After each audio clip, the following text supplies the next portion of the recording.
Et aujourd'hui, nous parlons jeux et Covid.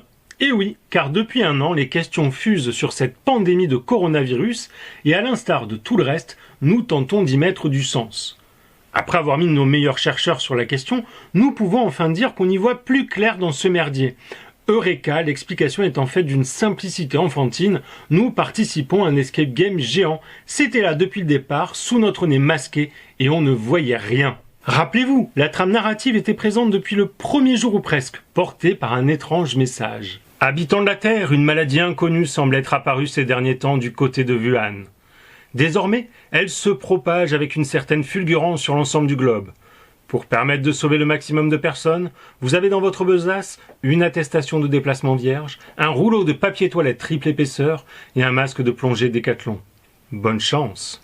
C'est sûr que ça claque comme démarrage, hein, mais au fait, c'est quoi ce jeu? Pour faire simple, Covid-19, l'escape game global, c'est un jeu aux règles évoluant aussi vite que les mutations d'un virus, règles parfois contradictoires pour mieux perdre les candidats. À peine avez-vous compris la parole gouvernementale qu'elle se met déjà à changer. C'est sacrément bien foutu pour maintenir le suspense et l'attention. Un exemple, au début, masque, pas masque, vous vous êtes fait avoir comme tout le monde. Comme dans les meilleurs jeux, les épreuves sont variées.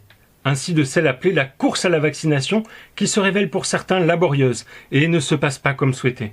Vos amis ont profité des crédits d'impôt pour distribuer des dividendes. Raté, ils n'ont plus un radis pour payer la recherche d'un vaccin. Aussi, vous devez vous battre avec vos amis de l'Union européenne pour vous partager quelques doses de vaccin, chèrement payées après des contrats signés les yeux fermés et les poings liés. Oui, ce jeu est impitoyable. Il vous emmène au bout de vous-même sur vos limites à accepter de vous dépasser. Un exemple ?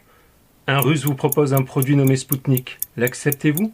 Et des épreuves, quand on pense qu'il n'y en a plus, il y en a encore. La preuve avec le casse-tête presque chinois du stop and go. Les taux d'incidence augmentent, les courbes ne font que croître. Que faites-vous? Vous reconfinez ou vous entamez des études d'épidémiologie? Que proposez-vous comme solution? Vous inventez de nouvelles couleurs quand les taux d'incidence d'alerte précédents ont été atteints. Non, ce n'était pas la bonne réponse. Encore raté.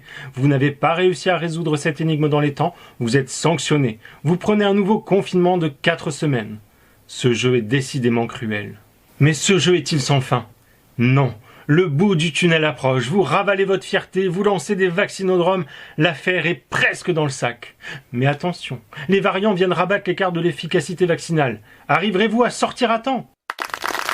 Bravo! Vous avez réussi cette dernière épreuve. Vous obtenez un sésame, le passeport vaccinal. Il n'est pas obligatoire, mais si vous voulez reprendre votre vie d'avant, il est vivement conseillé. Merci d'avoir participé à Covid-19, l'escape game grandeur nature. Comme vous allez reprendre vos travers très vite, on vous dit à bientôt pour de nouvelles aventures. Mais d'ici là, et pour être certain de ne pas nous oublier, nous vous envoyons la note pour cette belle aventure. Carte bleue, chèque et virement accepté.